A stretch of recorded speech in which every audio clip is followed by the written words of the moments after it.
100% electronic process for silencer ownership that is done in-house. And when you know firearms, you know it's honest. That's why we offer accurate appraisals and low prices. Looking to buy, sell, or trade? We make it easy at Big Boys Guns on Route 460 in Blue Ridge. What would it take for my child to only miss half a day of school for treatment? What would it take for me to live a long and healthy life? What would it take to have a breakthrough? What would it take to find a cure for childhood cancer? It would take all of us to come together to support the research. Research to discover more effective treatments for the 1 in 285 children in the U.S. who will be diagnosed with cancer. What would it take to make hope bigger than heartbreak? Go to childrenscancer.org to find out. Children's Cancer Research Fund is a national nonprofit dedicated to ending childhood cancer. We understand the complexity of the landscape and know how your support will have the strongest impact. Go to childrenscancer.org today. That's childrenscancer.org. Together, we can do this.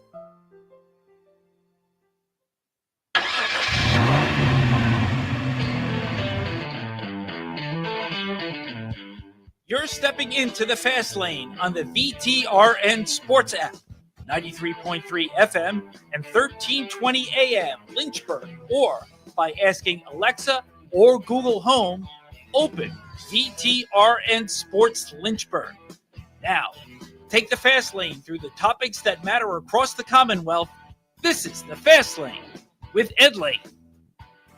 Trey, this might happen to you more often than it does to us here in the fast lane, because so often in the fast lane, we're at the end of the day, so developments happen, nuggets come out about information, and by the time we go on, any original thought we might have had on stuff that's beyond the local headlines, of course, is probably already out there in the ether.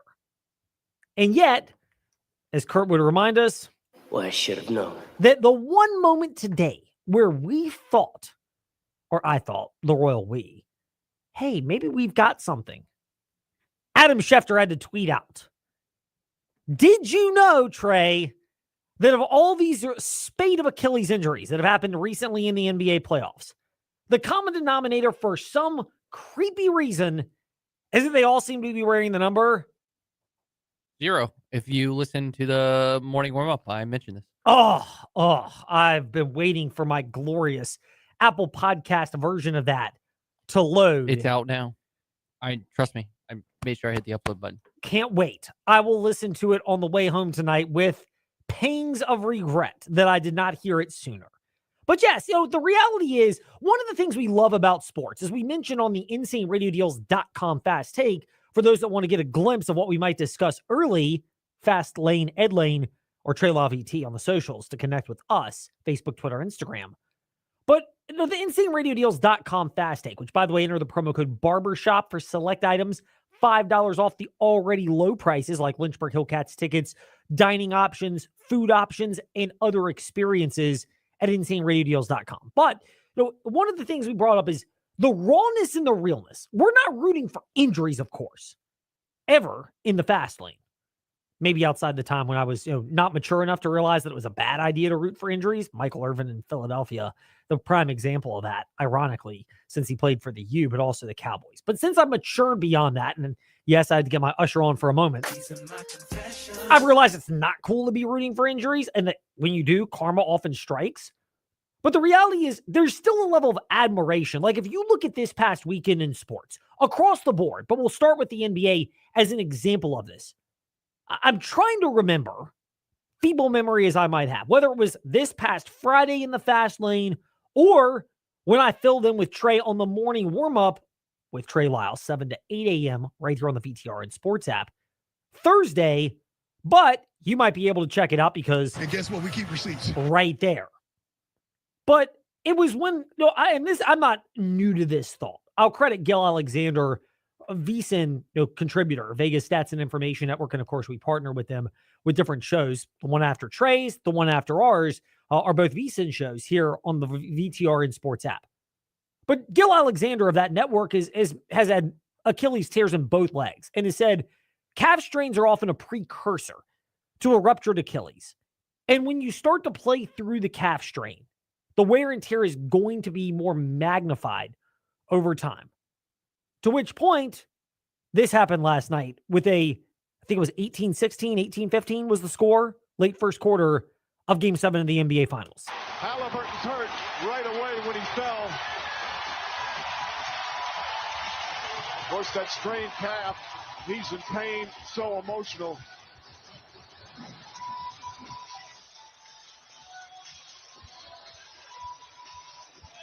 It's the right calf right away. He went down right away. I mean, first of all, Trey, you're more of an NBA guy than I am.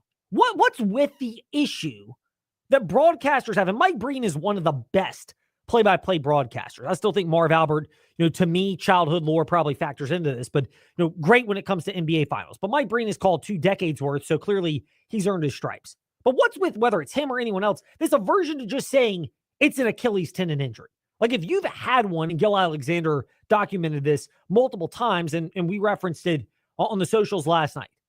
When the calf injury is strained too much, the calf connects to the Achilles. The Achilles tears, boom. Like, we all saw it, although you may have had to see it on replay because you listen to Monday Night Football on your home for great play-by-play, the VTR and Sports app. But Aaron Rodgers, the infamous Achilles tear with the New York Jets a couple of years ago, when that transpired, that when you see it, you know what you're seeing. And what we saw last night, it was obvious. It has officially now been determined to be a ruptured Achilles.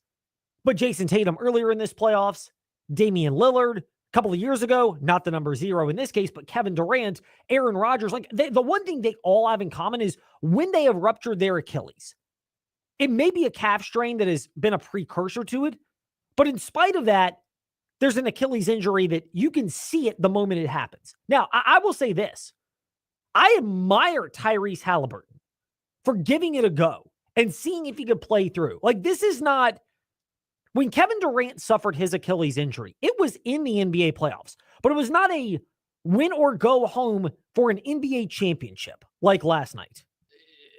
Was it? It was, I think, I was pretty sure that was the game. No, it was 2-2. I think it was 2-2 in the series, if I'm mistaken. I can look it back up. Correct. That's what my memory would say. And again, you're more the NBA expert than I am, Trey, but there are times where, is it worth risking it? Even in the playoffs, I think it's reasonable to say, hey, it's a calf strain. It may need time.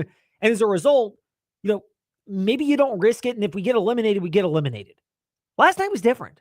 Like, Indiana was legitimately a team that could play with Oklahoma City. I think the telling example, Trey, was just how well Indiana fought. And yes, I understand there's some of the fallen hero complex that happens. Star gets injured. Everyone raises their level of play. Maybe a letdown and shock from the opposing team, Oklahoma City, and hard to maintain that level of intensity. And you combine that with a game that stayed close, even as Oklahoma City created separation. Yeah, it was game 5. It was game 5. Okay, thank you. That's a big difference, though.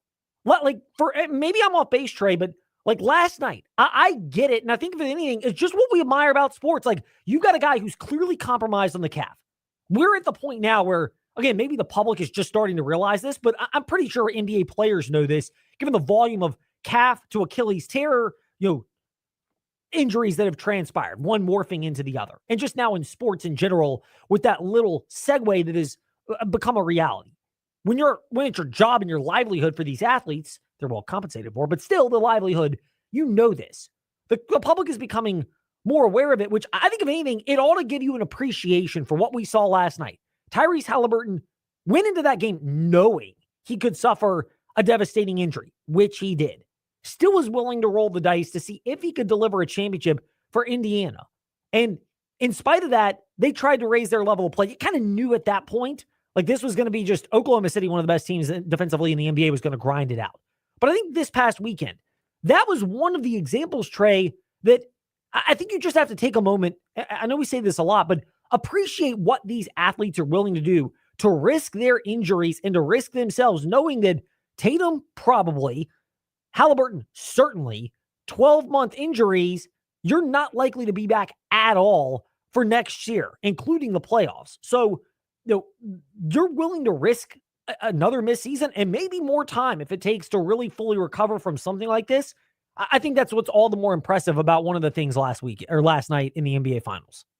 Yeah, I mean, I think it's what makes it like even worse is it's like you have the in the moment of, oh, he's not coming back in game 7. It's not like, and it's also was so early in the game, but as I mentioned last night, like he looked like he was going to have a special performance because he was 3 or 4 to start. He had 9 points. He was talking his stuff to the crowd. Like it looked like what we expected from Tyrese Halliburton, who's basically been on one of the most clutch runs we've ever seen in NBA history over this playoffs, who hit, obviously the game winner in game 1. And then you see the replay and you just see the snap of like everyone knew. Shams didn't need a tweet today to confirm it was an Achilles tear. Everyone knew because you saw the same thing with Kevin Durant. And I think the part that hurts is I think he made the right decision because it's, again, he was game 6 and it was game 6 and game 7 in the NBA Finals he played. Obviously game 6 he was fine. And then it's game 7 in the NBA Finals. So it takes away from a game 7 where I think the Pacers put up as well of an effort considering they didn't have their best player as they possibly could.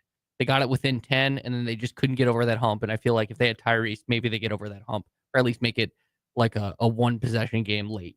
When you hear calf strain now, can we have a renewed understanding of what that is in sports? Yeah, it's a precursor. And you could talk more big picture of like the way the game is now in terms of just you have better athletes out there. So the physicality of the game, the speed of the game, everything to go with it might just be too much. And you have bodies breaking down because you're also playing 2 more playoff games theoretically than at least, because it's not it used to be a best of 5 in the first round. Now it's a best of 7. So at least one, maybe more than one extra yes. playoff game. So that's another thing. And in turn, I think personally, like, I always thought the NBA should be 70-ish games, 70 whatever games. They're never going to do that because of monetary reasons. Correct. But it's unfortunate that this happened. It leaves such a bitter taste in your mouth because at the end of the day, the Thunder were the best team all season and a deserving champion. But this Pacers was like the fun team in the playoffs, and have their season in like this because like unlike, well, I guess Dame is very similar, but unlike Boston, and Brian Windhorst brought this up last night, like Jason Tatum is an NBA champion. Like he tore his Achilles, but he won a championship. He's already got one. He's been to 2 NBA finals. There is no guarantee that Tyrese Halliburton will be back to the NBA finals. There's no guarantee in all of sport. And it's going to result in something in which you have to, like, that even hurts even more because now you have 3 of the contenders in the East. Luckily for the Bucks, they have Giannis that are without either their best player or their second best player for all of next season, which makes that conference wide open. And it's like the double whammy because now you're not just missing Halliburton for that game 7. Your heart breaks because he's going to be gone all next season. Same thing with Tatum. And that's why I think the Durant, I think 2019 is the perfect comparison for this because it was in that moment you knew the series was like, okay, it's done. It's done. And in 2019, you just knew like Durant was giving it his all to get back there. And even though he missed a month, he was getting back there. It was 2-2. I still think to this day, if the Warriors were healthy, they were going to kick the Raptors' butt. And they were going to win that series. And then Durant, who again started off that game awesome. I think he was like 3 of 3. He was something insane. And then he tears Achilles. They lose that game. They lose the series. And then he's out, and then so on and so forth. So it's a fair comparison to 2019. I'd love to hear Bob Meyer's thoughts about comparing it to that last night. But, someone had to step up. And I had my TV muted during that time. Because you needed to hear more of that guy because let's just parade him around every bit of NBA coverage out I got there. my rant off this morning. And the good news is my assumption. Hey, but he is the NBA, Trey. He thinks he is. Okay. He puts the A in NBA. He can put the A somewhere else. I'm sure we have an idea of what that A really means to you. in your lexicon. But I think what we saw last night, Trey, in the NBA Finals, and there are examples of this even throughout the weekend, the rawness and realness of the moment, as painful as it is to watch, and only imagine what it is to be the athlete that goes through the torn Achilles, or the Indiana Pacers fans who this was their chance. They don't get it, and they're probably not going to get it next year because you're without your star player for most of the season. So you never know if you'll get back there, which is, I think it's a great point that you brought up, Trey. But it's part of what makes sports appealing to us, the rawness and the realness to it. I think yesterday, before that actually, LSU winning the national championship, as great as this moment was when you heard it on the VTR and Sports app, there is a flip side to this as well. Wells Sykes trying to change that. He homered his last time up in the 7th. And Sykes on the ground to second. The flip to the shortstop, Milam. On to first, double play. And the Elite Eighth for LSU. The Tigers have their 8th Men's College World Series championship. LSU, your national baseball champions, with a 5-3 win over Coastal Carolina. So it's amusing, of course, the Elite Eighth, as Kevin Kugler on Westwood One announced when you heard it on the VTR and Sports app yesterday. You're home for great play-by-play, although there's not going to be a lot of it until we get to the latter part of July, early August. The Hall of Fame game might be the next thing we have on the airways. I believe it is. Maybe we might have British Open, the Open Championship in golf. I can't remember what we're doing as far as live coverage of that. We'll have something for that, as well as Wimbledon updates. But yes, live game coverage or event coverage, we're at that point in the sports calendar. But Coastal Carolina, and you have so many moments of what ifs in the series. And I get it. Not very many tears are going to be shed in our backyard, since Coastal, to many Liberty fans, is still a big rival from their time in the Sun Belt Conference. And oh, by the way, Coastal is a rival to JMU fans as well. So maybe not as many tears shed for that either. Although I do kind of wonder, and we'll get the perspective of Shane Metlin of DNRonline.com around 5:25, and then Richie Longshots filling in for John Manson from AseaofRed.com on 5:45 on the Liberty Flames side, as to whether or not maybe there's a little bit more of a desire to see something like this, just because Coastal does represent the small school, and LSU is the big boy that can buy players, big NIL budget, just a totally different ballgame. So maybe the landscape has changed things a little bit in college athletics. But Coastal Carolina, the volume of what ifs. To me, the biggest one is, what if they could get something done on Saturday? Because back to Liberty, but when we watched Liberty against Oregon in the Super Regionals for softball, it wasn't the blowout Game 2 loss that I would say haunts Liberty fans. Coastal Carolina, same thing. It's not the second loss, I think, although your manager getting thrown out in the first inning on really we have to throw him out because the umpire was offended. I think Game 2 haunts them just because the what if of the manager and then the late rally? Yeah, because you were not getting a hit. You were not going to beat Cade Anderson the way he was pitching. Like you go. I think if you were Coastal, you come out of Game 1, you're like, all right, we shut them down offensively. They had their best pitcher in Game 2. We have our best pitcher coming up in Game 2. They just threw their best pitcher. They can't throw him again because he threw 130 pitches. We have we can be good at this. So I would say, just because of who they faced. Now, if they had to face Anderson in Game 2, then I would agree with you. But since they faced Anderson in Game 1 and had their best pitcher in Game 2, and their not just their head coach, their first base coach got thrown out, and the third base coach for LSU got thrown out, by the way. This sounds like you've got NBA fans know about this, Scott Foster or Scott Novak in the NFL. These referees that are known for just being, who's the baseball one? The guy that retired like a year ago? Angel Hernandez. Yeah, the guy that again. There were fans saying last night that I forgot the guy's name, who's the home plate umpire, who's apparently the Angel Hernandez of college baseball. I mean, look, I don't know, but I would trust them. By the way, having and I sort of get it, but having just blanket, you're not allowed at all to argue balls and strikes in college baseball, and you have an ABS system, and you don't have an ABS system, an automatic balls and strike system, is beyond stupid. I mean, when you have a chance to use technology, blend it in with what you've got. You know me, I'm a fan that, I think artificial intelligence has a place in society. It doesn't have to be the Bible of how simple things Just are done. Treat it like tennis. You get one challenge per bat.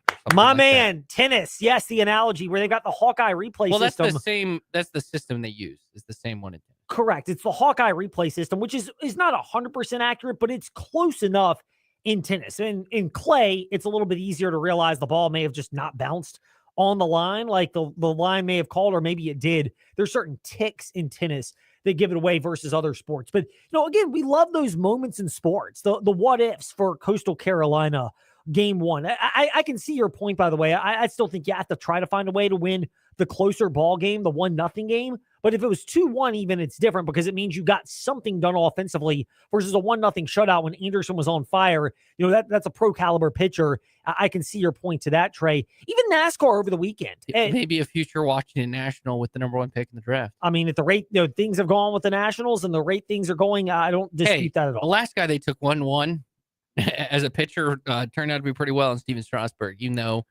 Obviously injuries cut his career short. He did lead them to a World Series. Yes, I mean, you'll trade that any day if you're a fan, and Strasburg certainly is not crying poor either. But NASCAR over the weekend, again, there are moments of what if that you could have sat there and looked at it. Probably no more so than this guy and his team. B-Rad of Brad Keselowski with Roush Fenway Keselowski Ty Gibbs. I'm just kidding. I mean, yes, there's obviously that, but we could repeat that segment every week at this rate.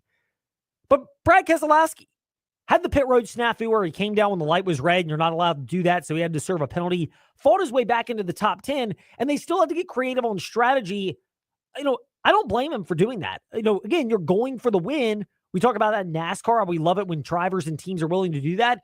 Even if you're not and you're Brad Keselowski and you realize you're probably not going to get into the NASCAR playoffs on points, so you've got to get creative. That's part of what we love in sports, even if it creates vulnerable or disappointing moments, as B-Ride shared on the Amazon Prime coverage afterwards. Yeah, I mean, I'm just a big believer you can't win by doing the same thing everybody else does. You got to be better than them, and you can't be better if you're the same. So, we were in a little bit of a hole there. We're trying to dig out of it, and we were well positioned.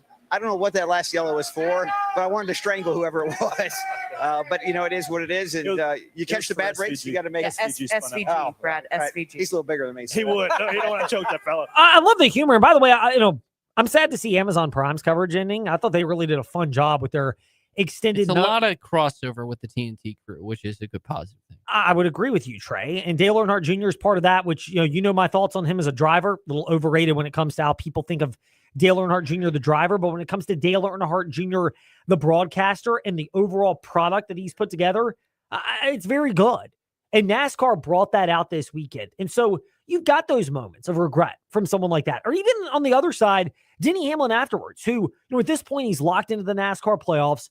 He hasn't won a championship, but we know we can win on any kind of track, super speedways, road courses, short tracks, intermediates. He knows how to win everywhere.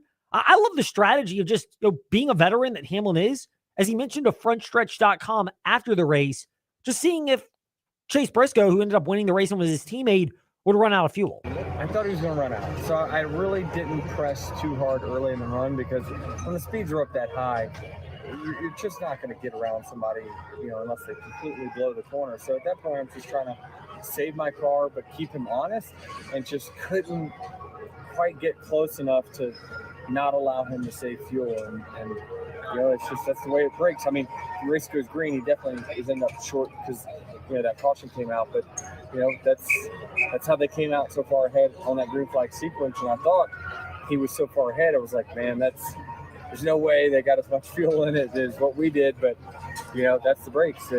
Sometimes things go your way. It did for them, and he did a great job holding the front. I mean, you got some rawness in there with Brad Keselowski on Amazon Prime. You got some realness with Denny Hamlin being transparent as he often is and was for frontstretch.com and our guy Dalton Hopkins after the race yesterday at Pocono. But again, from NASCAR to the College World Series to the NBA Finals, there's the going for it moments. There's the willingness to risk things and it not working out. But ultimately, you still love and appreciate sports because you've got people that are in position to get something more than what they normally would get. And it's worth rolling the dice, and they do it. Even if it means big injuries, which you hate, or just disappointing performances, that's part of what we love about sports. We also love your teams and topics, which we will get to next in covering the Commonwealth. Shane Metlin kicks things off. Harrisonburg Daily News Record on the JMU Dukes and what the thought is from Dukes fans and supporters on Coastal Carolina pulling for your fellow Sunbelt Conference brethren or not so much because of envy. That when we return here in the Fast Lane. Mark Dalton here with Terry Volkswagen. get ready to fall head over heels for the perfect VW SUV.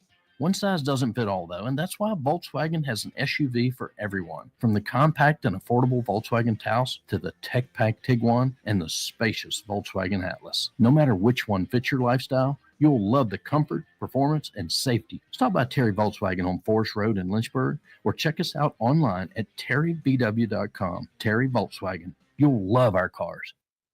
Car insurance rates are rising rapidly. That's no secret. It's because the cost of medical care for those who are injured and the repair and replacement cost of damaged vehicles is skyrocketing. But what can you do about it? Hi, this is Judd Gardner with Gardner Insurance Solutions in Lynchburg.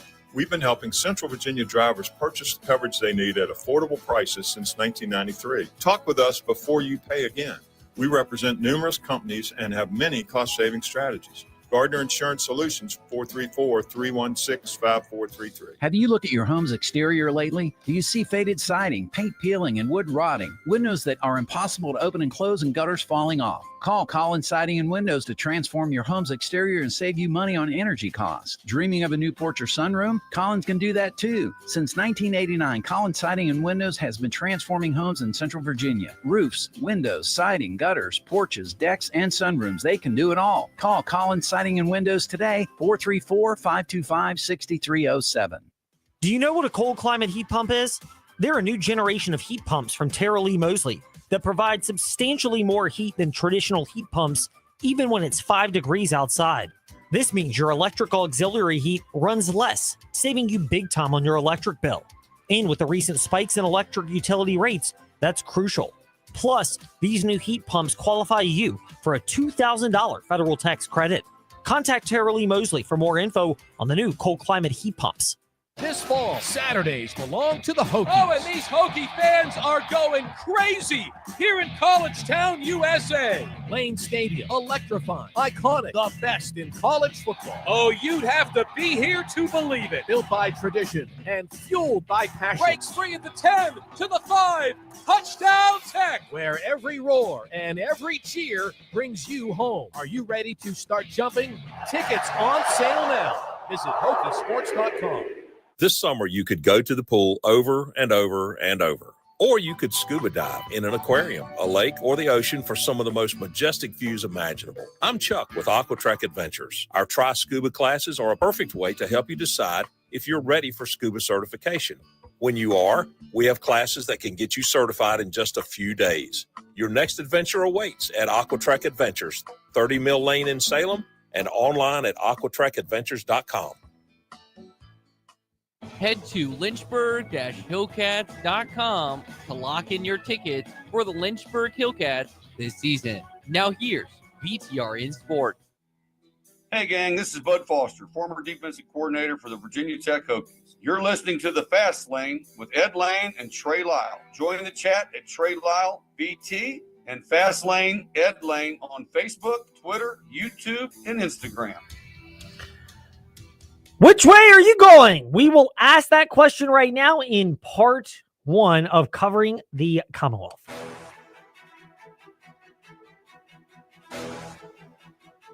It's time for your teams and topics. Covering the Commonwealth. A look at teams and topics from around the Commonwealth.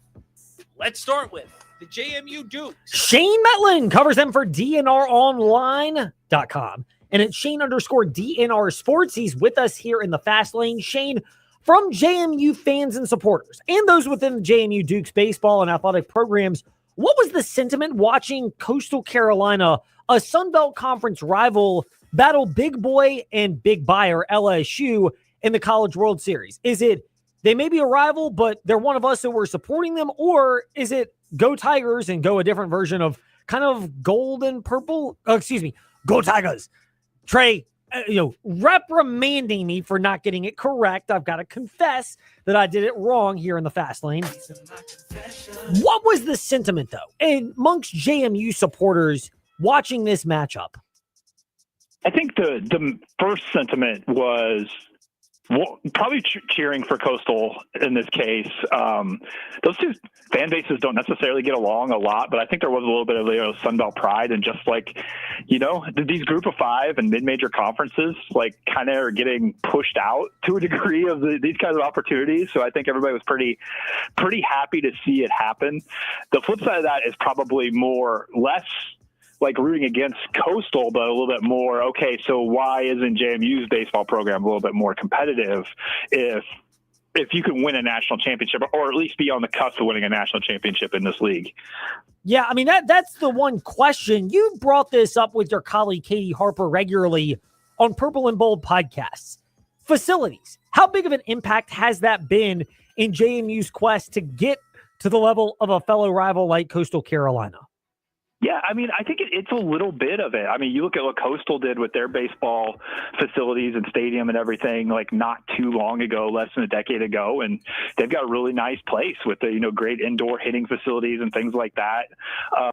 JMU is just a little bit behind. It's not terrible, it's not bad at JMU, but you look at, I compare it to the basketball, but everybody kind of talks about a coaching change and how that would be the fix for JMU baseball, but who do you hire first? You go back to the JMU basketball not that long ago, about a decade ago, and they were struggling to hire the people they wanted to. They upgrade their facilities. They showed they're making a commitment to that program, and then they turn around and hire two very successful coaches who'd wanted other mid-major programs, hire them away from programs. And not something they were able to do until they showed they were making a commitment to that basketball program. And I think it's similar with baseball. You got to show you're making a commitment at the administrative level, even if it's not, building a brand new stadium. You got to show that you're committed to winning to the next coach, let alone trying to help the current coach.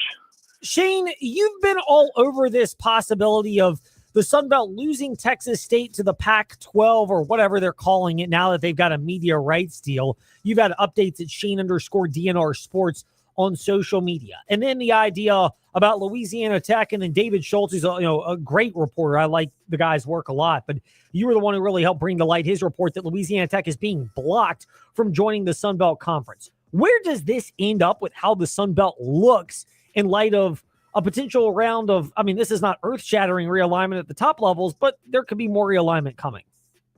Yeah, I think it seems very likely that Texas State is going to go to the Pac-12 at this point.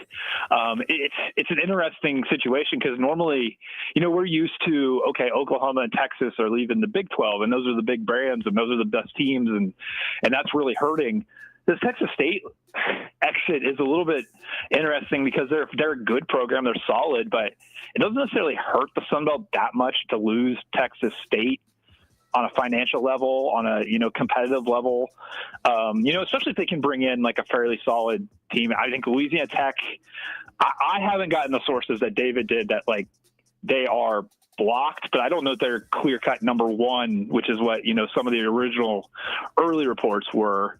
I wouldn't be surprised if the Sun Belt kind of plays wait and see if the Pac-12 picks up any other teams and that shakes up other leagues, and then just kind of see where they stand, because as far as like their TV deal, things like that, I don't know that, they have to go ahead and add a team immediately to keep the status quo as far as just, what everybody's getting from the conference.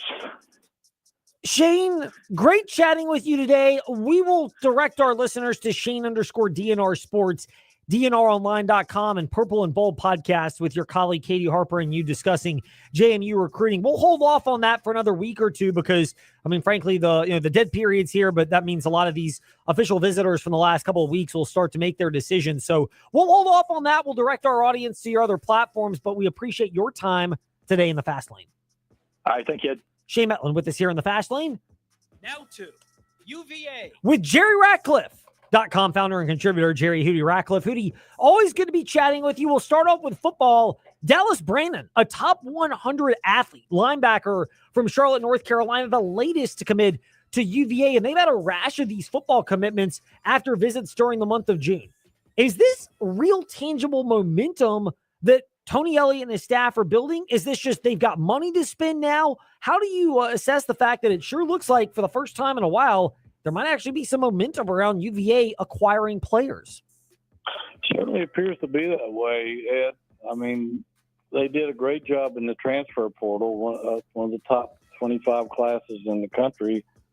And while their high school recruiting has not been top notch, it's getting a little better. It seems like they're starting to make some strides in state. And this kid, I don't know how he's a 3-star, because if you look at the schools that's after him, it's some real power football programs like Tennessee and Michigan, Miami, Ole Miss, Indiana, Southern Cal, North Carolina. This guy seems like he's probably destined to be at least a 4-star at some point. But to your point, I think they are starting to gain a little momentum in that area, and that's only a good sign for what Tony Elliott's trying to do now. He just needs to convert that into a winning season and see what happens. Yeah, I mean, if he can do that early this year, we have time to get into more what the pressure is, but if you start to do that earlier, there you feel like there's the potential. I know potential is a dirty word, or let's go with ours. There's the hope, as we like to beep that one out, that you might have momentum going. We beep that out for everyone, Hootie, by the way. Meanwhile, for Virginia basketball, we'll pivot off of the football because we've got a couple of weeks to keep looking at the football season. Basketball. We're going to trust you again on this, although I'm not any better. Is it Feast de Ritter? Is that the name? The guy who withdrew from the NBA draft, 6'8" Belgian, who seems to be the target next to kind of complement and maybe add some oomph down low for the lineup that Coach Odom is building for Virginia men's basketball. Yeah, no, I think everybody's holding their breath to see what the NCAA decides on him. Apparently, from what we understand, there's no roadblock with Virginia admissions. It's just everybody's waiting to see what the NCAA decides. This guy is for real. He's 6'8", physical, 3-level scorer from the Spanish professional league. He's projected in some circles as a second-round NBA draft choice, and he just withdrew from that process and wants to play college basketball. So if you get him and the big German kid that they've already got on campus, who's also a second-round NBA draft choice, that's a pretty powerful front court you've got going there, and it could make Ryan Odom's first year a lot easier. Sure. Speaking of the desire to make New Year's easier, you were at the press conference for Chris Pollard, the Amherst County native, who is now the head baseball coach for UVA when that press conference took place last week. You lose Henry Ford to Tennessee, but you get shortstop Eric Becker reportedly coming back. You've got a number of players, whether they're Duke players or commits, who are basically, kind of like how Coach O'Connor is basically taking a lot of what he had in Charlottesville to Starkville. Now Chris Pollard is taking a lot of what he had in Durham or planned to have up to Charlottesville. Can Virginia baseball fans start to exhale a little bit, knowing that it may not be quite the pedigree of Brian O'Connor, but it looks like things are coming together for Chris Pollard? I think so. And Chris has really done wonders with the Duke program. And I first met him when he was at Appalachian State, and they came to Charlottesville to play in a regional. And that's when I found out he had grown up being a huge Virginia fan, and he had even gone to Virginia baseball camp as a youth. So, I think if they had hired anybody else from outside the ACC, or even some coaches from the ACC, they wouldn't be this far along. But I think the fact that he has developed a lot of talent at Duke and has convinced a lot of those kids to follow him to Charlottesville, through the portal and through decommitting and flipping to Virginia, I think he's off to a flying start with what he's trying to build here. And I think his rebuilding process will be a lot easier because of that. It's encouraging for Virginia fans if you want more of that. And there are going to be some features coming up, too, on Chris Pollard. I know the player acquisition front on All Sports has kind of delayed that at jerryratcliffe.com, but check it out because it will be there soon as well. Hootie, we're teasing that. We appreciate your time today in the Fast Lane, and maybe things will slow down enough for those great posts to come up when we chat again in another week. Absolutely. Thank you, brother. See you next week. Now to the Virginia Tech Hokies. With David Cunningham, TechSideline.com managing editor and reporter, hanging out with us today in the Fast Lane. That smile that you see at Fast Lane, Ed Lane, and VTR in Sports on Facebook Live and YouTube is the same smile and excitement David brings regularly to Virginia Tech coverage. Is that the same type of smile, though, that is now at Virginia Tech's football office with the rash of commitments and apparently 2 pipelines that have opened up? Actually, we know about the one to Highland Springs. Looks like there's another one to Green Run. Tech has gotten a couple of commitments, and even, who would have ever thought this, but Woodbury Forest now sending a couple of players to Virginia Tech. Are we starting to see pipelines really solidify with Virginia Tech here in the Commonwealth? Yeah, Ed, great to be with you as always. I think the Hokies have done a really good job since Front Pride took over of getting some of those things started, mending relationships, and then also building it up to the point where you get a couple guys in a row, in this case, 6 Green Run commitments in the last 3 cycles from a specific high school. I think Fontaine Mines has really led the charge down there in the 757, Derek Jones. I think they've done a really good job of leaning those guys towards Virginia Tech, getting them to stay in state. Keelan Adams was a 2024 signee. He's kind of potentially going to be a really, really big factor for the Hokies this season. But yeah, I think, you're seeing Virginia guys wanting to stay home. You mentioned Woodbury Forest. I think the Hokies have had a couple kids from DeMatha recently. We all know about Highland Springs. So yeah, I think the Hokies have done just a really good job overall of mending these relationships and making Virginia Tech a spot where in-state kids want to stay at home.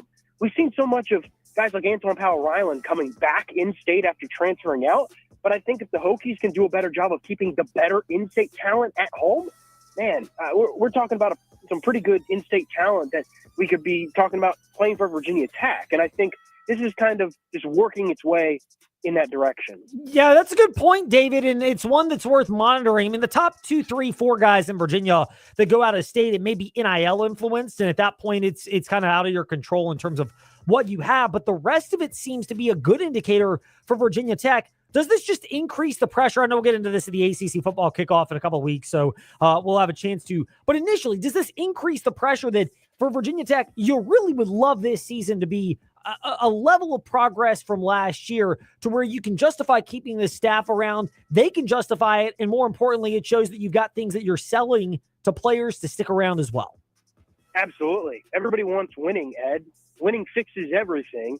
And the more you win, the more attractive of a program you are. That's just sports in general. Even in professional sports, the more you win, the more people want to come play for your franchise, especially if you're well run. And I think the Hokies are pretty well run. I think they now have the right coaches in place. And Sam Seifkes on the defensive side as the coordinator, Phil Montgomery in as the offensive coordinator. I think the Hokies are in a good spot there. Can you win? Can you put the results together? That's the bottom line. Is it too late? I'm not sure. I think this is a pretty talented group, and I have pretty good feeling about just the assistant coaches and the staff that's put together. But you've got to go win football games, and I think the Hokies have done a pretty good job recruiting these last couple years. Now it's time to show that the guys you have brought in, your guys, can win you football games. That you've developed them to that point. This is a huge make or break year for the Hokies, and like you asked, Ed, if they can win this year, if they can put results on that paper and say, hey, look, we're doing something, it wasn't just a bad step back last year, well, then I think you're going to see the Hokies take an even bigger step in terms of recruiting the Commonwealth, because I think that has a huge carryover effect. Last one for David Cunningham at the Real D Cunna, Twitter and Instagram, and TechSideline.com as he's hanging out with us talking Virginia Tech. Shifting from Hokie football to men's basketball, Nicholas Avdalas, who signed with Virginia Tech, the European from Greece, who is going to Virginia Tech after pulling out of the NBA draft. Your colleague Chris Coleman has touched on this with his article about it being a risk, a calculated risk that's worth taking. What does this say about Mike Young and Virginia Tech? That they're now players in the NIL game, or that they really have a system that resonates with players? And even if you're kind of viewing this as a one-and-done player, that it's a viable system that with the right financial resources will attract players.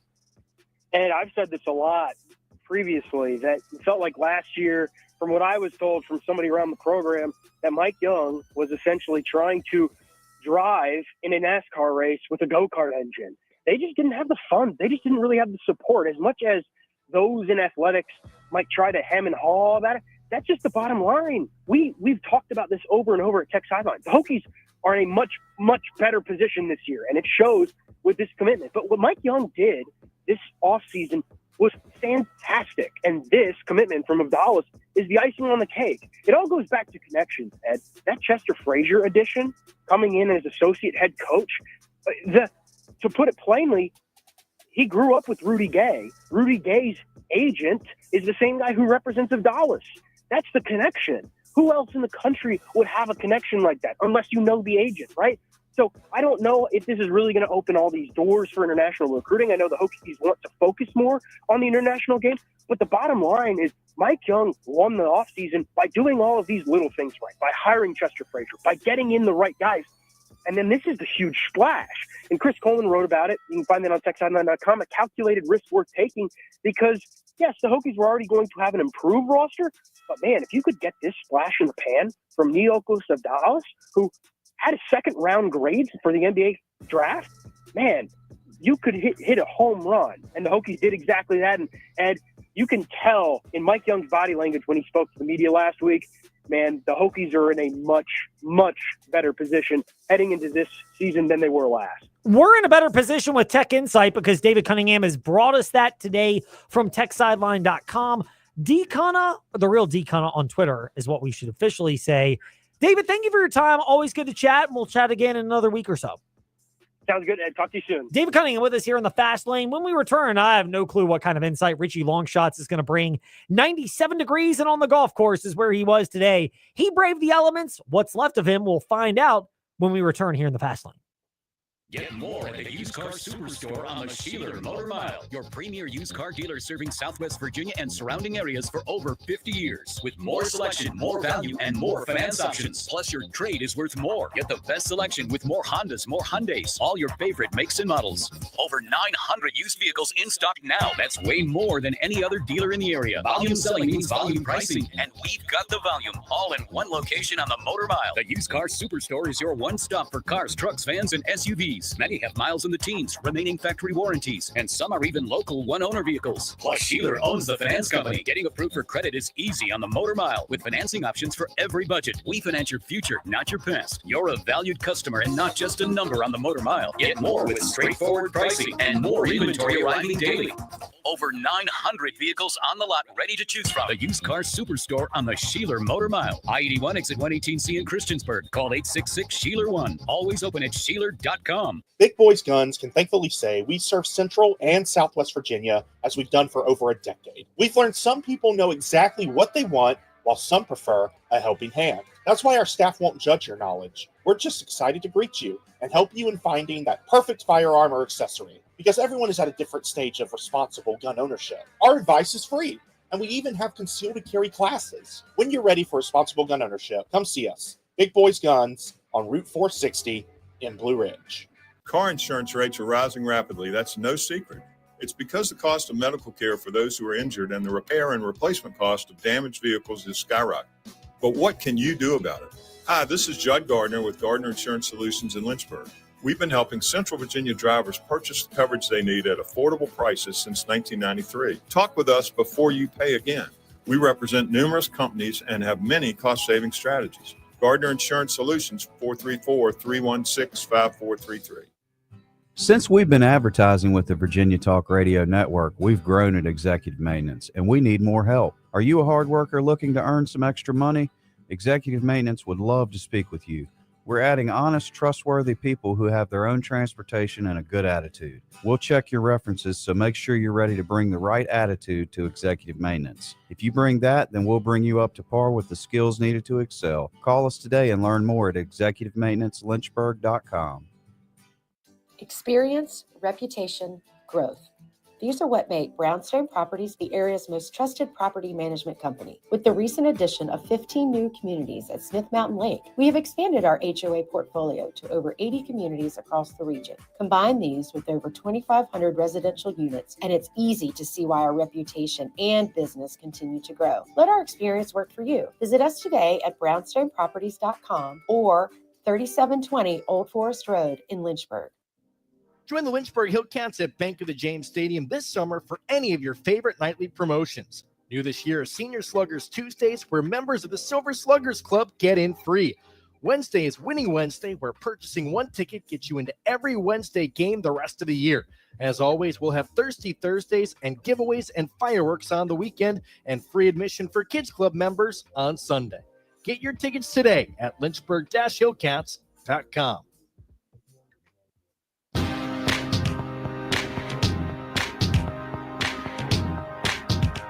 Step into the Fast Lane 24/7 at Trey Lyle VT and Fast Lane Ed Lane on Facebook, Twitter, Instagram, YouTube, and wherever you listen to podcasts. Now, back to the Fast Lane. Can we get a wellness check? It is time for that in part 2 of covering the Commonwealth.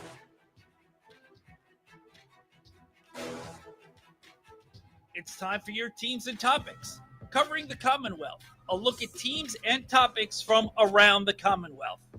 Let's start with the Liberty Flame. Richie Longshots, 98 degrees. No, he was not listening to them, apparently.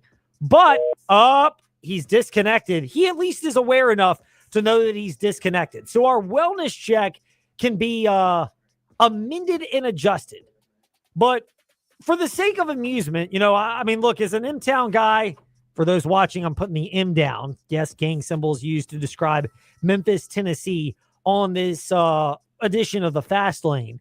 But, as an M-Town guy, I am partial to NSYNC if you're talking boy bands, because Justin Timberlake, from Memphis, Tennessee, got a story for another day about how cool he might or might not be. And I'll say he was pretty cool in this story. Backstreet Boys and 98 degrees. So for the sake of Richie Longshots, we're going to go with 98 degrees is what the temperature was on the golf course. He got disconnected. We need a wellness check, Richie. How are you health-wise after enduring a golf outing in 98-degree weather? Well, Ed, I'm on the 15th hole right now, and I'm not going to lie, it's quite steamy.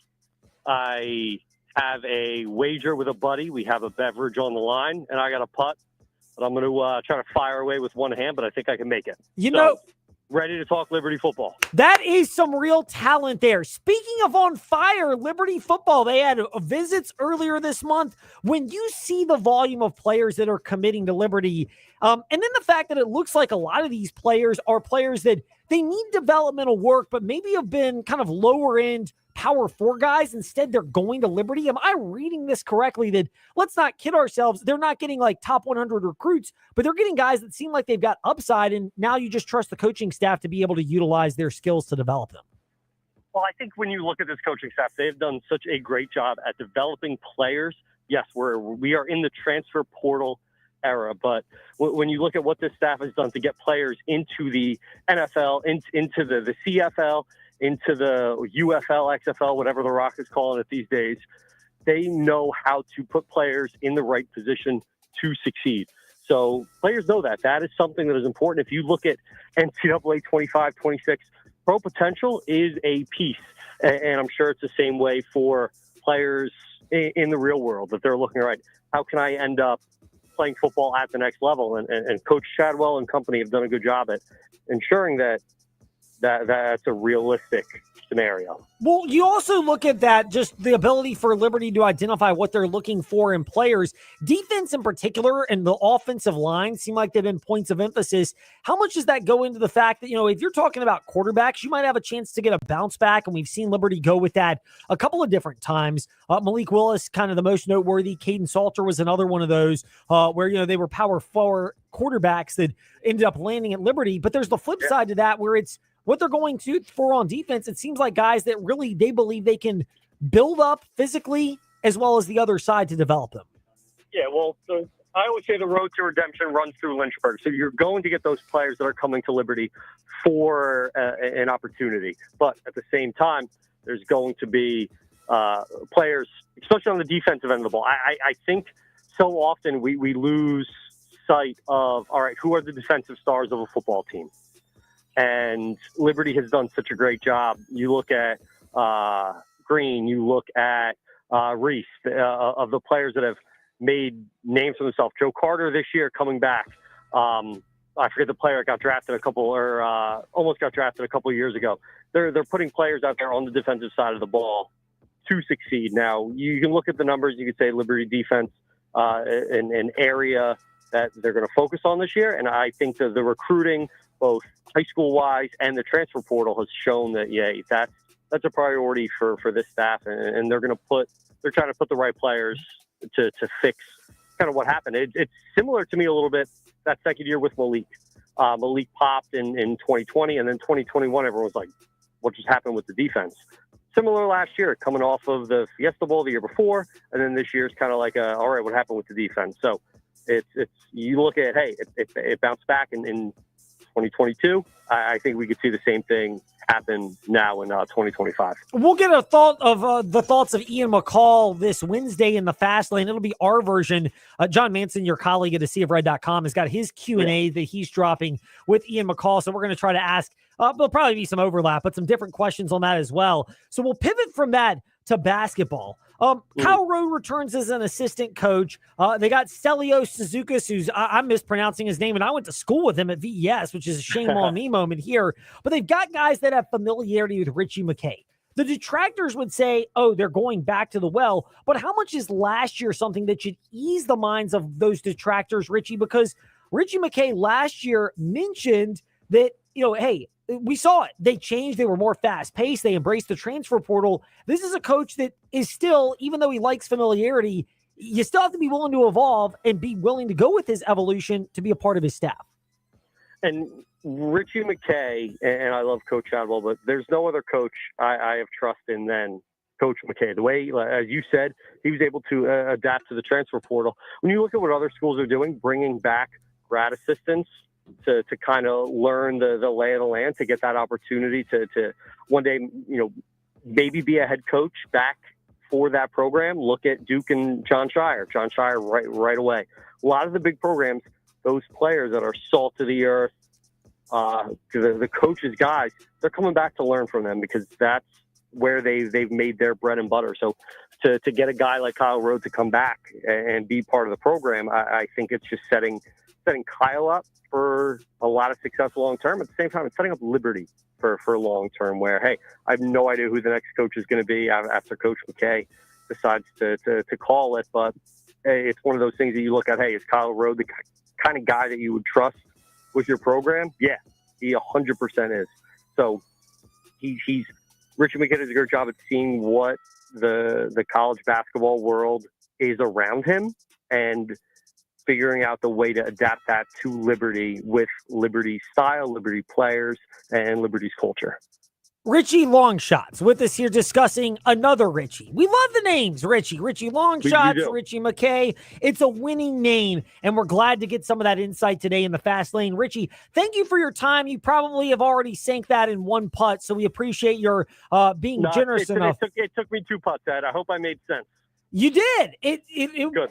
Could he be the Knicks coach? That's the real question out there. Any truth to the rumor you're going to be the next Knicks coach? I can confirm right now I will not be the Knicks head coach. What's the number on this hole? 163. All right, I got a club for that. But Ed, no, always thanks for having me on. I appreciate it. You guys are the best. Indeed. And if you hit a hole in one after talking with us, you have to do it every single week for the rest of your life. Deal. Awesome. If that happens, I don't know how we're going to pull this off, but whatever. Meanwhile, on W227BG Timberlake, WVGM AM Lynchburg, WMNA Gretna Danville Southside. Now to NASCAR. Wyatt Watson of FrontStretch.com, who's with us here in the Fast Lane. The logo changed, although Richie Longshots was at a NASCAR race with the photo we just had. The only photo I could find of him with just him in it. Well, I mean, hey, Wyatt Watson has been at NASCAR races before for FrontStretch.com. He's generous enough to hang out with us today in the Fast Lane to look back on the weekend at Pocono. I get it was down relative to what fans have expected on intermediate tracks. I personally liked the different levels of strategy that unfolded throughout the race. And maybe I'm jaded because I think MRN does a good job with the audio coverage, and then Prime has done a good job with video coverage. How would you rank what we saw yesterday? Am I off base in saying that, I mean, this is by Pocono standards, so we're kind of grading on a curve here. But, decent enough race for Pocono standards. Yeah, absolutely. It was a good race at Pocono overall. I mean, I took a look at Jeff Gluck's Is the Race Good poll before I came on, and it's 50-50 between the fan base. But if you account for stage 1 and stage 2, there's plenty of restarts and plenty of racing there. And really, you got, in a sense, a fuel mileage finish with Chase Briscoe conserving fuel in the last 40 laps. And I was on the edge of the seat waiting to see if the 19 car was going to run out of fuel at the lead with Denny Hamlin right on his tails. And that's a guy that's won at that track 7 times, looking for an 8th one last weekend. So it was a good enough race.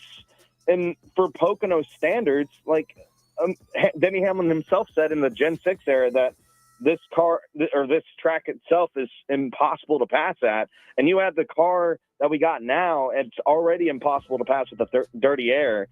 It was close enough racing throughout the race and plenty of action-packed restarts that you get at Pocono. And we got it in triple fold because of the stage cautions that we typically get and all the cautions we got for incident throughout the race. So obviously it was a great race overall at Pocono for its standards and just the crowd. Just look at the excitement in the crowd when Amazon panned to that camera angle. It was electric just in the grandstands alone. By the way, time for me to get my usher on for a moment. Wyatt W Racing is Wyatt Watson's handle. I put it out there earlier at Fastlane Ed Lane on Twitter because, well, and guess what? We keep receipts right there. If you want to timestamp it, as Coach Prime would remind us. So, in addition to frontstretch.com, Wyatt W Racing on Twitter. Wyatt, you mentioned the way the race is and the challenges right now, particularly with this car and passing. How much of that, combined with Denny Hamlin, has already won a couple of races this year, and it was his teammate Chase Briscoe going for his first win, prevented the Virginia native driver Denny Hamlin from maybe being more aggressive and spicing up what could have been a more interesting finish?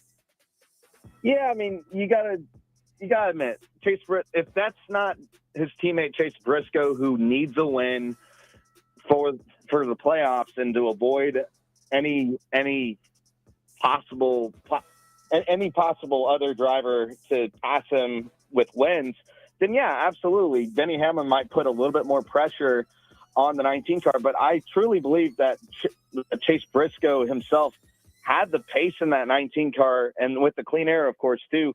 It just was too much of an advantage to cover at Pocono for even the guy that's owned this track in Gen 4, Gen 5, Gen 6, and hell, Gen 7 even, before the unfortunate penalty withdrew his win to Chase Elliott in 2023, if I'm not mistaken. But regardless, Hamlin had the pressure on, and if he could have put, I feel like he could have put a little bit more pressure on anyone else that wasn't named Chase Briscoe or a Ty Gibbs if he was up there battling for the win, of course. Just by mentioning that name, you've earned brownie points, Wyatt. It touches I know it. I mean, look, look, I'll give you credit. I know. And guess what? We keep receipts. At the Front Stretch podcast, and when you're hosting, not bringing the heat, what's the one? Through the Gears. Through the Gears. Yes. Through the Gears. You often bring up Ty Gibbs. So it warms my heart whenever I hear that.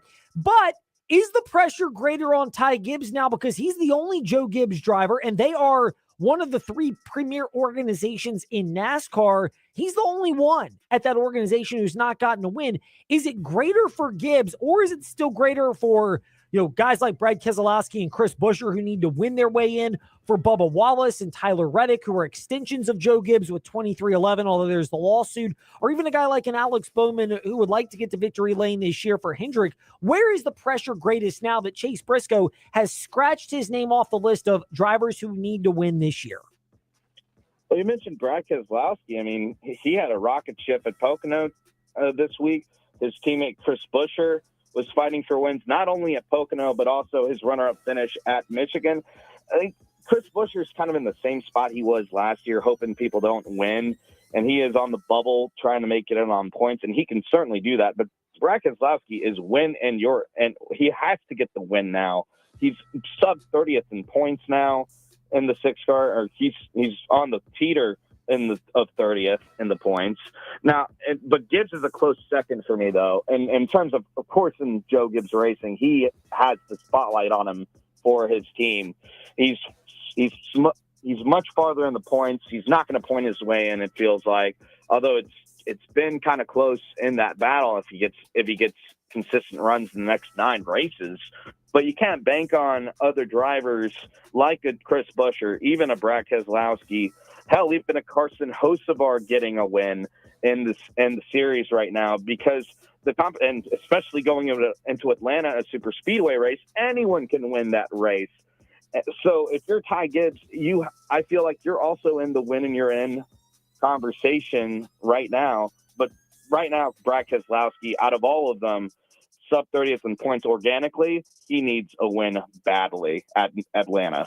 Wyatt Watson, Wyatt W Racing on Twitter and frontstretch.com. Wyatt, thank you for joining us in the fast lane. And look, we give you even more respect for criticizing my guy, Ty Gibbs, because the intensity should be higher. He needs to get to victory lane at some point, given the equipment and the fact that he's gone now over 100 races in his Cup career without getting to victory lane. So we're okay with you cranking up the heat on him, much like maybe you might one day appear with Brian Nolan on Bringing the Heat. Oh, yeah. I always love cranking it up with Brian Nolan on Bringing the Heat. Always love having it on Through the Gears as well, where we do the best. Hell, we got the in-season tournament coming up now, too. So we got to start looking at some odds and breakdowns for that specific deal. So, again, Ed, thank you for having me on the show. It's good to be on finally and hear you again. Good luck for the rest of the year. It is our pleasure. And last but not least, or maybe least, just for you haters, left hand up the Commanders. Someone who has got her left hand up with pride at the work of Bowie TV Sports. They were at the Emmy Awards ceremony the other night. It is not long before they will bring home one of those because of the great work, including of Candy Waller, Madam President of Bowie TV Sports, with us in the fast lane. Madam President, thank you for joining us after us peons here in the fast lane, after hobnobbing with bigwigs like Lake Lewis and others at the ceremony last night. We appreciate your time. We are chatting with you, though, for Washington Commanders Insight. How much of that buzz from last night is also because you guys come off a mini camp where not everyone was there, particularly the whole Terry McLaurin thing. We'll get to that in a moment, but some younger players look like they're asserting themselves for the Commanders. Oh, yeah. I mean, there's a lot of overall buzz with this team right now. Definitely very high expectations based on what they were able to do in year one of being together. So there's definitely a lot of overall buzz around the team, but also general excitement. I think the area is just really happy that this team has given them some good football to watch. There's been a lot of that so far. Things that I have a tough time judging in mini camp is the physicality, and it's part of the game of a guy like a Deebo Samuel. You want to see how Laramie Tunsil will respond when it's much more aggressive in terms of the pass rush. But movement is something that, again, it looks different when you're getting jammed at the line or you're getting knocked off your spots on the offensive or defensive lines. But the agility and athleticism, have you noticed an increase in that based on what you can draw, again, taking it with a grain of salt from a mini camp? Absolutely, because there's no pads on, right? They really won't get into the pads until like the 4th or 5th day of training camp. So they're still, of course, they're off now, and then we got to wait kind of 4 or 5 days into training camp. And if you're good to go, maybe 3, but definitely 4 and 5 is when you'll get into the pads. And we really won't really see what they have until they get into the joint practices. But for right now, what I can tell you is that you can tell that an overall theme is that this team aspired to be faster. They definitely want to show that athleticism and that build, but they want to be quicker coming off the line of scrimmage. You can tell just in their route running and their overall athleticism from a speed perspective. I think overall I was very impressed by just how fast I saw the team move during minicamp and OTA. Now, one of the other elements to that is the wide receiver room. Deebo Samuel, again, his game there's a lot of physicality to it, so I downplay it. Jalen, the more athletic Lane from Virginia Tech, is the rookie who, he got the athletic genes. Not everybody can get them in the family, so we let him have those. But Terry McLaurin, out right now. Is this a big deal, or does this only become a big deal if it goes deeper into training camp? I think it becomes a big deal if it goes deeper into training camp. When Terry McLaurin went through the contract extension process just a few years ago when Ron Rivera was the head coach, and in a lot of ways the general manager, we saw this process then, and I think Terry got signed, I think maybe it was around right after the 4th of July. It might have been around July the 6th. So hopefully it happens around the same time again this go around.